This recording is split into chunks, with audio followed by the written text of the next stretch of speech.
Cik jums viegli ir paļauties? Cik jums viegli ir paļauties, ka tad, kad būs vajadzīga nauda, tad tā būs? Ka tad, kad būs vajadzīga palīdzība, tad tā būs? Kad būs vajadzīgs darbs, tad tas būs? Cik viegli ir paļauties to, ka mīļoties cilvēks rīkosies godīgi, nenodos, ka biznesa partners nenodos?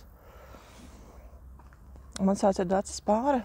Es esmu personības izaugsmes trenere, mediātore un arī dziļo traumu dziedinātāja. Un šis ir stāsts par paļāvību. Šis ir stāsts par paļāvību un ar to saistītām traumām. Jo kā tas ir, kad mēs, visbiežāk jau kā mazi bērni, sākam kaut ko piedzīvot mūsu fiziskajā realitātē. Piemēram, man gribās ēst un mani aprūpas personāls, mana mamma, vecā mamma, tētis, varbūt vecākie brāļi, māsas ir blakus un mani pabaro.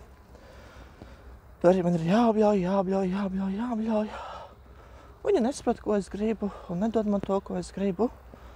Un es paliku ar tukšu punci, vai varbūt arī tieši otrādi. Es gribu, lai man pašopina, bet viņi man bāž pudeli mutē un liek man ēst. Tad, kad notiek šādas lietas, un maziem bērniem ir ļoti bieži tas notiek, tad mēs varam noticēt tādām neforšām lietām, kā piemēram, uz visu nevar paļauties, uz pasauli nevar paļauties, uz Dievu nevar paļauties, jo tie, kas mums ir Dieva lomā, tajā agrajā bērnībā tāds ir mūsu mammas, uz viņiem nevar paļauties. Bet, protams, tās traumas varbūt vēl nopietnākas, tad varbūt arī situācijas, arī pieaugšā vecumā, diemžēl, ka mūsu mīļotais cilvēks kaut ko sastrādā. Ka tiešām atrod sev jaunu draudzeni vai draugu, un mums to nepasakot, stājas attiecībās citās, izveido jaunas attiecības mums paralēli. Nekā smieklīta nav, tas parasti ļoti sāpīgi, tad, kad tas nāk gaismā. Varbūt arī tā, ka tad, kad bija jāmaksā nauda, piemēram, par mājas kredītu, tās naudas vienkārši nebija, jo vispār neredzēt iespēju kaut ko nopelnīt. Vai arī jūs kādam izdarījāt darbiņu un paļāvāties, ka viņš par to darbiņu samaksās, viņš nesamaksāja. Ja tas notiek regulāri, tad, protams, tas ir sāpīgi katru reizi. Un jo biežāk tas notiek, jo biežāk stiprinās tā mūsu pārliecība, kura iespējams, jo tomēr jau bija jums ierakstīta kaut kur zemapziņas dzīvēs, ka paļauties nedrīkst, ka paļauties nav droši, ka visu ir jādara pašam, nepārtraut visu laiku ir jākontrolē, nevar ļauties. Tas ir sāpīgi, un ne tikai sāpīgi, mēs arī piedzīvojam milzīgu trauksmi. Iedomājieties, ka jums ir tas mājas kredīts, kurš ir jāmaksā. Un ir alga, kur jūs saņemat, vai arī jūs esat uzņēmējs, pašnodarbinātājs, un šo naudu pelna paši, un katru mēnesi ir jautājums, būs vai nebūs. Tā ir milzīga trauksme, ko mēs piedzīvojam. Protams, lai nebūtu šis jautājums, būs vai nebūs, tad naudas jautājumos ir risinājums tāds, ka vienkārši tās sautais drošības pilvens ir vienkārši uzkrājumi, kas ir lielāki nekā jums tie mēneši maksājumi obligāti. Ja?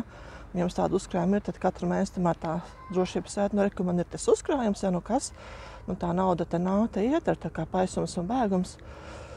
Bet ar mīļotiem cilvēkiem tas neizdodās, jo katru reizi, kad viņš vai viņa kaut kur aizkavējās un nepaceļ telefonu, ja jūs sajūtat iekšā trauksmi, kas atkal ir noticis, kur atkal ir aizgājis, tad šī ir jūsu tēma, šī ir jūsu trauma.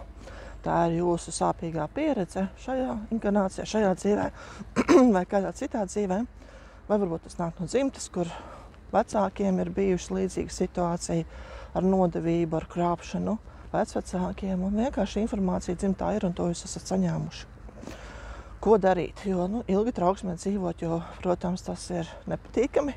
Sākās visādi skaidrs, ko pat ārsts sāk piekarināt pirciens un saka, tā ir šitā slimība, tev ir jādzer zāles, bet tā zāles īsti nepalīdz, jo noturot varbūt sajūtas, bet tā trauksme iekšā paliek tāpatās. Ir iespējams šīs traumas dziedināt. Un ir rīki, kā to dara. It kā salīdzinoši ātri, bet, protams, ka jebkurā gadījumā darbs ir jāiegulda.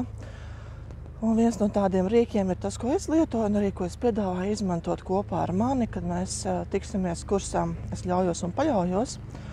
Un šis kurs sāksies 4. augustā, notiks svētdienu vakaros, 8. vakarā, pietiekoši vēl. Pēc Latvijas laika tas ir laiks, kad jūs varēsiet pastrādāt un pēc tam vienkārši iet gulēt. Un pēc tam, pēc 5 nedēļām, katrā ziņā jums noteikti būs uzlabojumi. Būs uzlabojumi tajā, kā jūs jutīsieties šajos jautājumos. Vai jūs izdziedināsiet visas savas traumas? Kāds varbūt jā, kāds varbūt nē. Diemžēl tas tā ir, ka mēs esam dažādi.